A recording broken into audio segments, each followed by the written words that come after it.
Don't you dare. You're mine now. Don't you dare touch me.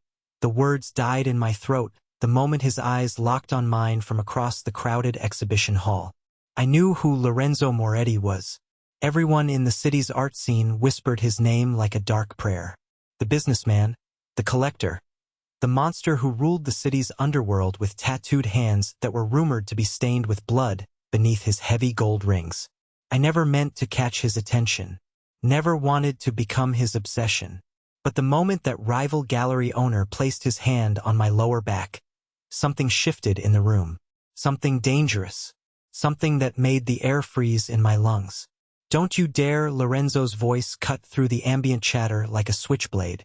He's mine now, those 4 words, spoken in front of the city's elite collectors worth billions. My professional colleagues, and everyone who mattered in my career, shattered everything I'd built.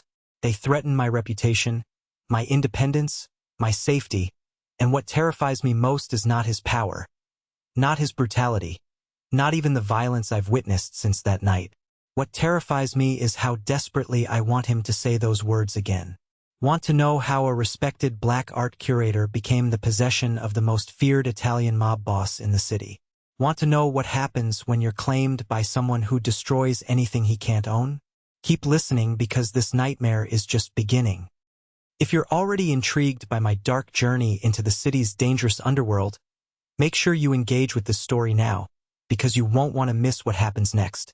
I came to this city with a 5-year plan, a stellar resume, and the naive belief that talent and hard work were universal currencies. 6 months later, I learned that some worlds operate on different rules entirely. Rules written in blood and enforced with violence so elegant you almost miss it happening. The exhibition was supposed to be my crowning achievement. Contemporary urban artists juxtaposed with classical European influences. A perfect cultural bridge that would establish my reputation internationally. The Sovereign Museum of Modern Art had given me complete creative control, a budget that made my previous salary look like pocket change, and connections to collectors who normally wouldn't give a young curator the time of day. That night, the exhibition glowed under carefully calibrated lighting. Each piece was positioned exactly as I'd envisioned during my sleepless planning sessions. The champagne flowed.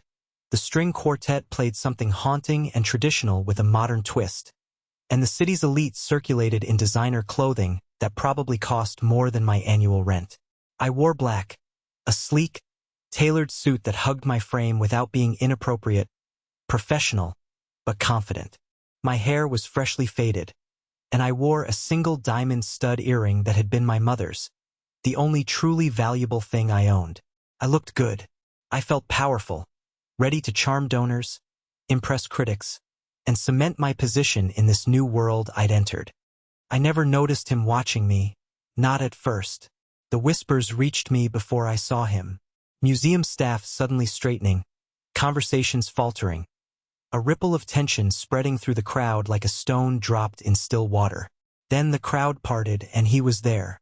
Lorenzo Moretti, 36 years old, CEO of Moretti Enterprises with legitimate businesses spanning real estate, technology, and shipping. He was the rumored head of the most powerful criminal organization on the East Coast, a man who collected art with the same ruthless precision he used to eliminate rivals. I'd never met him, though his name was on the VIP list. His donation to the museum had secured him an invitation, but no one expected him to actually attend. Men like him sent representatives, not themselves. Yet there he was, taller than I expected, broader, more physically imposing than his carefully curated public photos suggested. He wore a black Mafia-style suit that made everyone else's designer labels look cheap in comparison. Notie. The top buttons of his shirt were open just enough to reveal a massive gold chain resting against his chest and hint at the tattoos beneath. Traditional ink that I'd later learn covered most of his body, each piece marking a milestone in his rise to power. His face, though, that was what made my breath catch.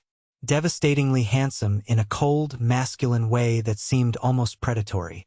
Sharp jawline, dark stubble, and eyes that were intelligent, assessing everything and revealing nothing. If you're captivated by Lorenzo's presence as much as I was, this story only gets more intense.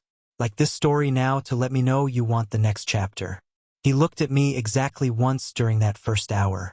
A brief, dismissive glance as Director Evelyn Hayes introduced us. His eyes swept over me like I was another piece in the exhibition to be catalogued, valued, and then ignored.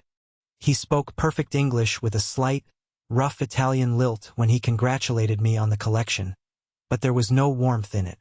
Just polite automation from a man going through expected social motions. I felt instantly diminished, irrelevant, and it made me furious. Who was he to dismiss me? I curated collections across 3 continents. I had pieces in the Whitney before I turned 30. I had fought through every diversity hire comment and subtle racism to earn my place in an industry dominated by old money. I didn't need the approval of some criminal masquerading as a businessman, no matter how many millions he donated. So I threw myself into the evening, charmed the critics, laughed with the right donors, explained my artistic vision with passion and precision, and drank just enough champagne to feel warm, but not loose. I was professional, perfect, proving my worth even if he couldn't see it. Preston Caldwell approached me near the central installation, a massive multimedia piece representing the intersection of history and modern identity.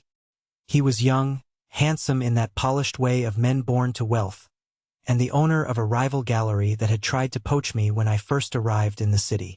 His interest had always seemed more personal than professional, but I'd maintained boundaries with practiced ease.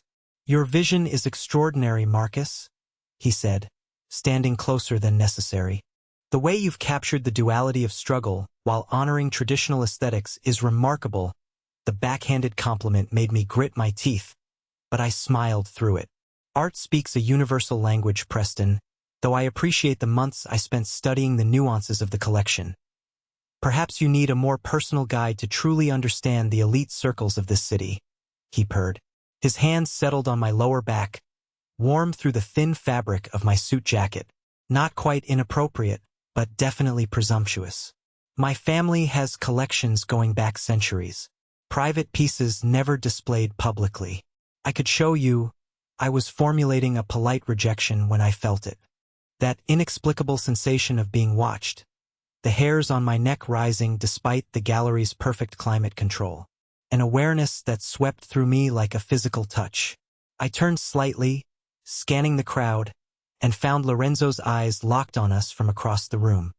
He wasn't speaking to anyone, wasn't pretending to admire the artwork. He was simply watching. His champagne flute was untouched in his hand, his expression unreadable except for the slightest tightening around his eyes. Even from that distance, I could feel the intensity of his focus. No longer dismissive, but burning with something that made my skin prickle. Preston's hand pressed more firmly against my back, guiding me toward a quieter corner. "The acoustics in here make conversation difficult. Perhaps we could remove your hand before I remove it for you." The voice came from directly behind us. Though I hadn't seen Lorenzo move, I hadn't noticed his approach. Yet, suddenly he was there, close enough that I could smell his cologne. Something expensive and masculine that reminded me of cedar, leather, and smoke. The tension between these powerful men with me caught in the middle is just the beginning. Comment below if you can already feel the danger brewing. Preston's hand dropped away like my suit had burned him. "Mr. Moretti, I didn't realize you had an interest in the curator." His voice held forced lightness, but I could hear the fear beneath it. "Now you do," 3 words delivered with such cold finality that they seemed to drop the temperature in the room. I should have been outraged. Should have immediately established that I wasn't anyone's interest, wasn't available to be claimed or disputed like a piece of merchandise. But something in Lorenzo's presence, the sheer force of his will pressing against me like a physical weight, left me momentarily speechless. Preston bowed slightly, murmuring apologies, and retreated with the awkward haste of prey escaping a predator. I found my voice professional but cool. "Mr. Moretti, I don't recall asking for your intervention." Preston and I were having a professional conversation. His eyes flickered over my face, noting the tension in my jaw. One corner of his mouth lifted in what wasn't quite a smile. "Were you?" It looked like a man with a reputation for sleeping with his employees was trying to add another conquest to his collection, The accuracy of his assessment made me stiffen. My personal interactions aren't your concern. They are now. He stepped closer, not touching me, but claiming the space around me with a presence that seemed to expand beyond his physical form. You've created something remarkable here, Mr. Thorne. Your understanding of artistic heritage shows unusual depth. I find myself interested. The way he said interested made it sound like something dangerous, something forbidden. My heart raced despite my determination to remain professional. I'm glad the exhibition meets with your approval, Mr. Moretti.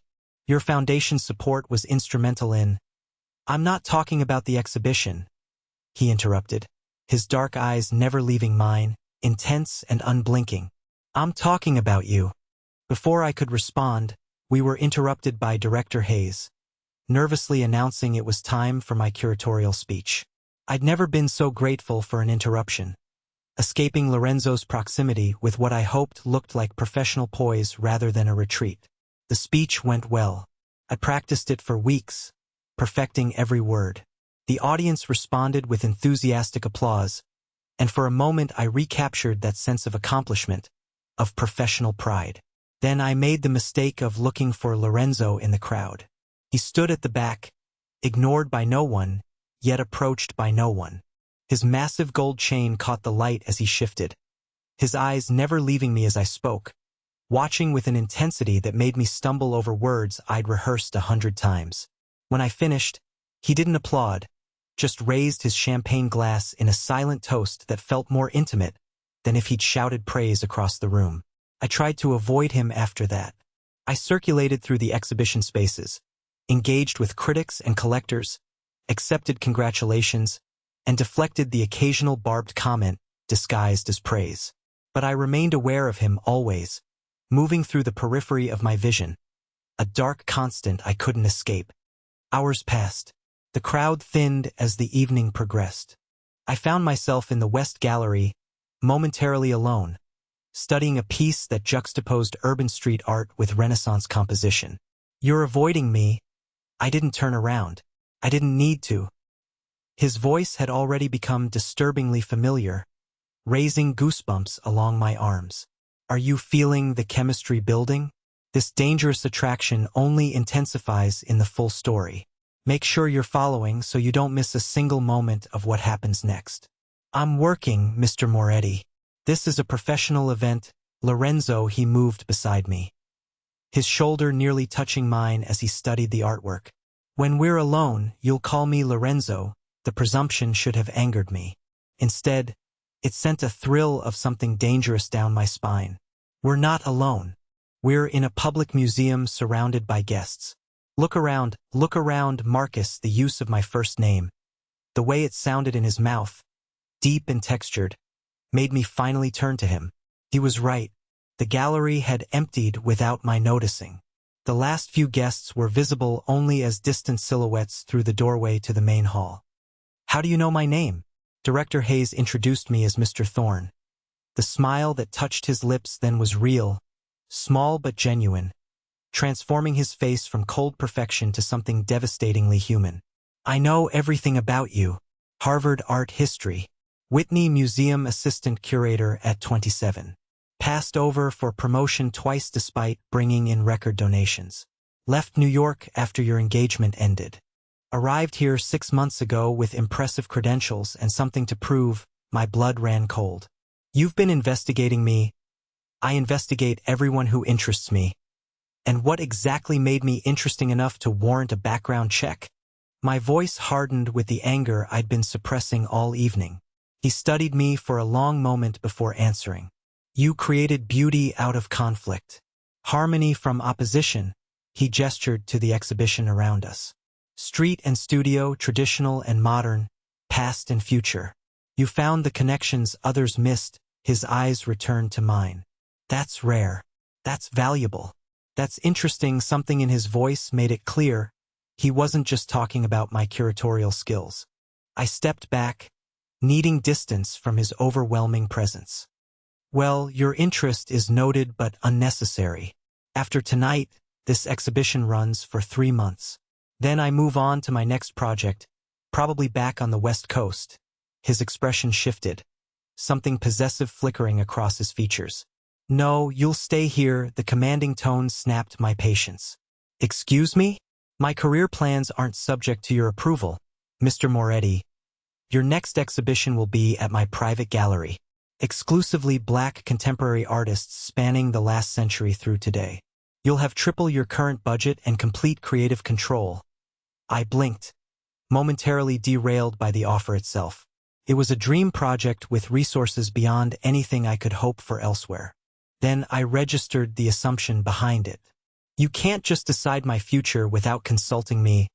I just did. And if I refuse? His smile returned, this time edged with something predatory. You won't. You seem very confident for someone who met me 2 hours ago. I've known you longer than that, Marcus. He reached out, his fingers lightly touching the diamond stud in my ear, not touching my skin, but close enough that I could feel the heat of his hand and the cold metal of his heavy rings. This was your mother's. You wear it to every important professional event. For courage, you told Director Hayes last month over dinner. I stepped back, truly alarmed now. You've been watching me. That's stalking. That's harassment, he shrugged, unconcerned, the gold chain shifting against his black shirt. In your world, perhaps. Here, it's due diligence before making a significant investment. I'm not an investment. Everyone is an investment of some kind. Time, money, emotion. The only question is whether the return will be worth it. His eyes traced over my face with careful attention. With you, I believe it will be wondering what happens when a powerful man becomes fixated on you, when your career and even your safety hang in the balance. Share the story with anyone who loves intense romantic thrillers.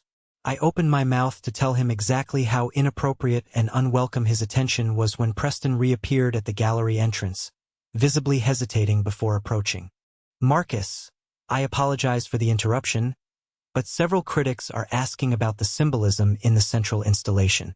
Perhaps you could. He's busy. Lorenzo didn't raise his voice, but the words cut through the space like a physical force. Preston stiffened. With all respect, Mr. Moretti, the exhibition curator has responsibilities, too, I said. Lorenzo turned slowly to face him. He's busy. The tension between them crackled like electricity. I could see museum security glancing nervously in our direction, uncertain whether to intervene. I need to handle this, I said firmly, moving toward Preston.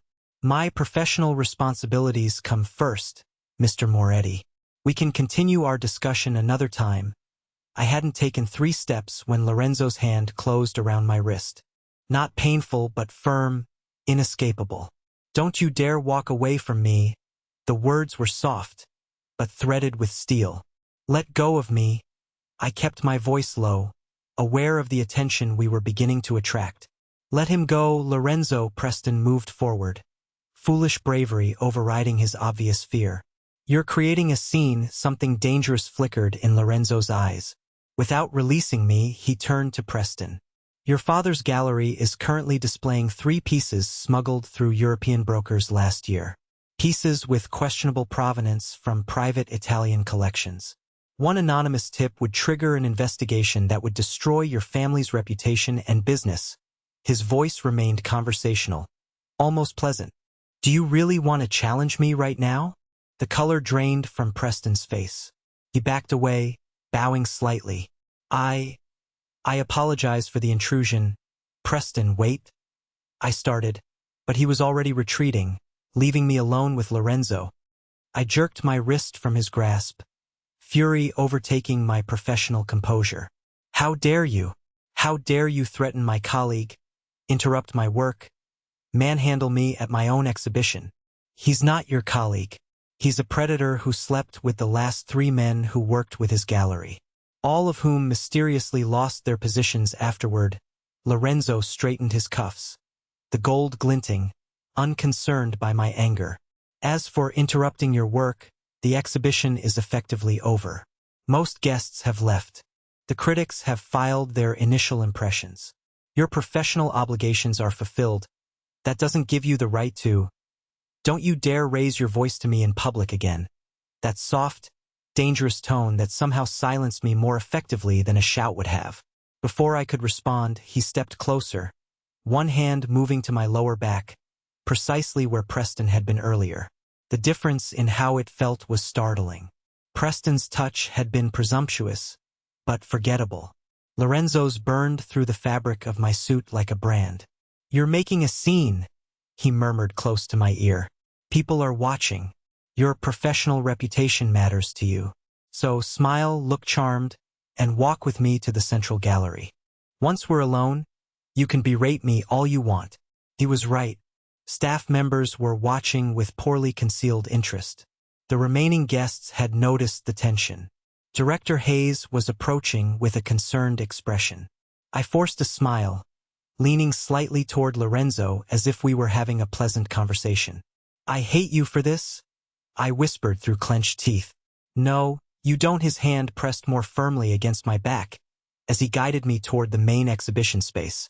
"You're angry, you're confused, you're afraid, but beneath that, you're intrigued, you're delusional.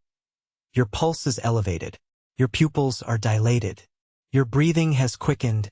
His observations were clinical but delivered with intimate satisfaction. "Your body recognizes what your mind is still fighting. My body is responding to stress and anger, not attraction. Is there a difference?" The question held genuine curiosity beneath the arrogance. Director Hayes intercepted us, her professional smile strained. "Mr. Thorne, is everything all right?" Mr. Caldwell seemed upset when he left. "Everything is perfect," Director Hayes. Lorenzo answered before I could, his smile transforming his face into something so charismatic it seemed almost unfair. Mr. Thorne was just explaining the symbolism behind this remarkable central piece. "His insights are illuminating." Director Hayes visibly relaxed. "Social disaster apparently averted." "Wonderful. Mr. Moretti, your attendance tonight has honored us. Your foundation support has been instrumental in—" "Actually," he interrupted smoothly, "I was discussing a private commission with Mr. Thorne for my personal collection. Perhaps you could give us a moment." The dismissal was polite but unmistakable. Director Hayes retreated with another strange smile, leaving us relatively alone in the central gallery, a circular space dominated by the exhibition's most controversial piece. I stepped away from his touch the moment we were alone. "What exactly do you think you're doing? I am not some acquisition you can add to your collection. You misunderstand me." He moved to stand before the central artwork, studying it with what appeared to be genuine interest. "I don't want to own you, Marcus. I want to understand you. There's a difference. Understanding doesn't require background checks and threats. In my world, it does." He turned to face me, his expression unreadable. "You've created something extraordinary here. You've captured the soul of a culture, revealed truths many choose to ignore. That kind of vision is rare. That kind of talent is valuable. So, this is about my professional abilities, partly." His honesty was disarming. "But it's also about the man who chose these specific pieces, who arranged them in this specific order, who created meaning through juxtaposition and contrast. I want to know that man. You have a strange way of showing interest. I have the only way I know, for the first time." Something like vulnerability flickered across his perfect features. "My world doesn't allow for normal courtship. It doesn't permit the luxury of gradually getting to know someone. Every person who approaches me wants something. Money, power, connections, protection. Every relationship is a transaction. Including this 1-inch, you're offering me a dream exhibition in exchange for what? Exactly." His eyes met mine directly. "Your time, your attention. The chance to know you outside professional contexts." "You mean dating?" I couldn't keep the incredulity from my voice. "If that's what you want to call it. What I want to call it doesn't matter. What matters is you don't threaten and manipulate people you want to date. You don't research their backgrounds and stalk them for months. You don't grab their wrists in public or make them uncomfortable at their workplace." For the first time, he looked genuinely surprised. "I made you uncomfortable. That wasn't my intention." The disconnect between his actions and his awareness was startling.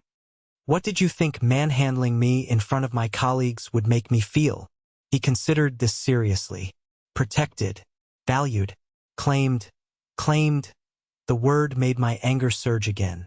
I am not property. No, you're infinitely more valuable than property. He stepped closer, not touching me, but invading my space nonetheless. In my world, Marcus, claiming someone publicly means taking responsibility for them. It means declaring to everyone that their well-being is your concern. Their enemies are your enemies. Their future is tied to yours. I never asked for that. You needed it the moment you accepted this position. The moment you decided to enter a world you don't understand, filled with dangers you can't recognize. A chill ran through me. What dangers? His expression darkened. This exhibition features works worth millions, some with contested provenance. All in a market rife with forgeries, money laundering, and worse. Did you think Preston wanted to show you his family's private collection out of artistic appreciation?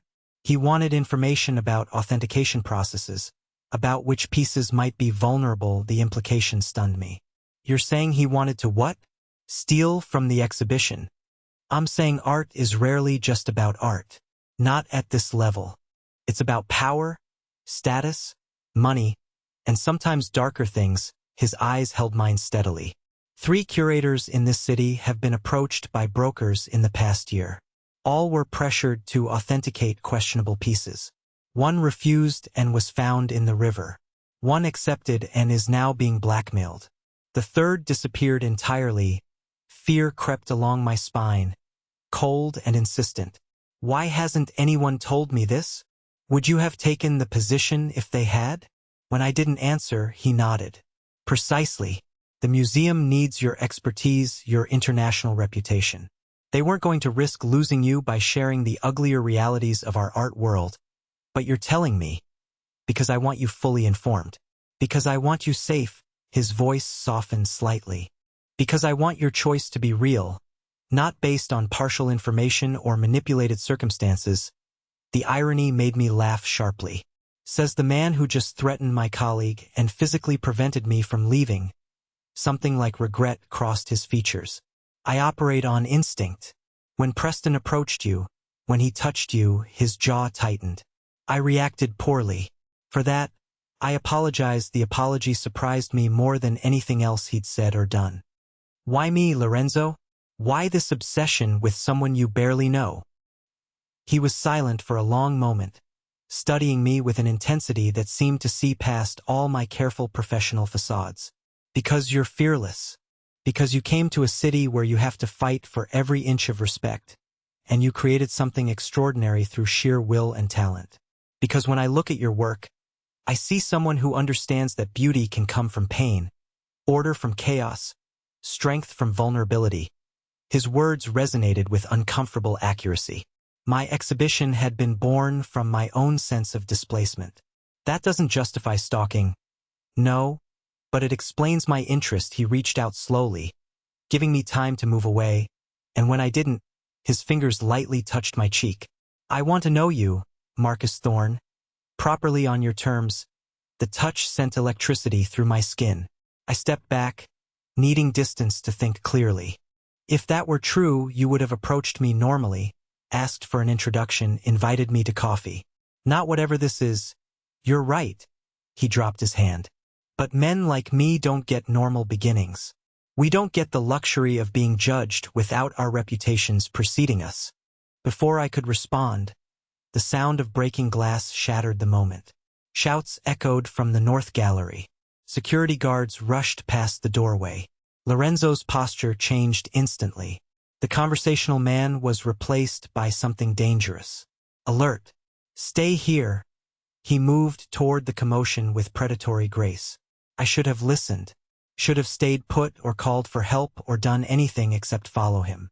But curiosity and concern pulled me forward. The north gallery was chaos. Shattered display cases, alarms blaring. Security guards were restraining a man in a museum staff uniform who was bleeding from the nose.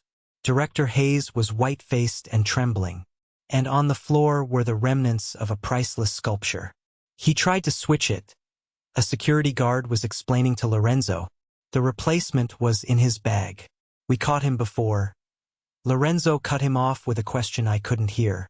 The guard pointed to a service door partially ajar. Everything happened with stunning speed. After that, Lorenzo barked orders that sent security rushing toward the exit. He moved to Director Hayes, speaking in low, urgent tones that had her nodding frantically. Then he turned and saw me standing in the doorway. His expression changed from controlled command to something like fear. He crossed the space between us in 3 long strides, grabbing my arm with urgent purpose. "I told you to stay put. What's happening? What? We need to leave now." He was already pulling me toward a different exit, his body positioned between me and the rest of the room. "I can't just leave the exhibition. My responsibility is compromised. Possibly dangerous." His grip tightened. "That man wasn't working alone. His partners may still be in the building. You need to be somewhere secure while we determine." "We? Who is we? Are you working with security? With the police?" The questions tumbled out as he guided me through a service corridor I hadn't known existed. In a manner of speaking, his focus was on our surroundings, checking corners before proceeding, moving with the practiced efficiency of someone familiar with potential threats. "What does that mean? Are you some kind of security consultant? Is that why you've been watching me, watching the exhibition?" We emerged into the cool night air through a service entrance where a black SUV with tinted windows waited, engine running. A man in a dark suit opened the rear door as we approached. Lorenzo finally paused, turning to me with an intensity that made my breath catch. "The exhibition features 3 pieces from my private collection. Pieces that rarely leave my secure facility. I permitted their inclusion because I wanted to see your work in person. Because I wanted to see you. You're a collector. That doesn't explain this." I gestured to the waiting car, the suited man who was clearly security, the entire cloak and dagger situation unfolding. "I'm more than a collector, Marcus." His eyes held mine, serious and direct. "Much more. And right now you need to trust me and get in the car." "Why would I trust you? I barely know you." "Because someone just tried to steal or replace artifacts worth millions from your exhibition. Because whoever organized that attempt knows you're the curator. They know you're responsible for authentication and security protocols. And because right now you're potentially a loose end they might want to eliminate." Fear crystallized in my chest, sharp and cold. "You think I'm in danger. I know you are." His voice softened slightly. "Let me protect you. Just for tonight. Tomorrow, when things are secure, you can decide what you want to do, whether you want anything to do with me or my world." Every instinct screamed that this was insane. Getting into a car with a man I barely knew, a man who had demonstrated controlling and possessive behavior, a man rumored to be a mob boss. But the alternative, staying at a museum with potential thieves or worse, seemed equally dangerous. "Fine. One night. Then I make my own decisions." Relief flickered across his features. "Agreed." As he guided me toward the waiting car, his hand protective at the small of my back. I couldn't shake the feeling that I was crossing a threshold I could never return from. That whatever waited on the other side of this night would fundamentally change everything I thought I knew about art, about the city, about myself. And most terrifyingly, I wasn't sure I wanted to go back. The car pulled away from the museum, carrying me into Lorenzo's world. A world I was beginning to understand was far more dangerous, far more complex, and far more seductive than I had ever imagined. I was falling into the orbit of a man who collected beautiful, precious things. A man who had decided, for reasons I still didn't fully comprehend, that I belonged in his collection. "Don't you dare look at anyone else," he said softly as the city lights blurred outside the window. "You're mine now, and I protect what's mine." The words should have terrified me, should have made me demand the driver stop immediately. Instead, they sent a thrill of something darkly exciting through my veins. I was claimed by a monster, and God help me, some part of me wanted to be. That night changed everything. My career, my safety, my heart. If you want to know what happens when you're claimed by the city's most dangerous man, how deep his world goes, how dark his secrets are, and whether love can possibly survive in the shadow of violence, then make sure you're ready for what comes next.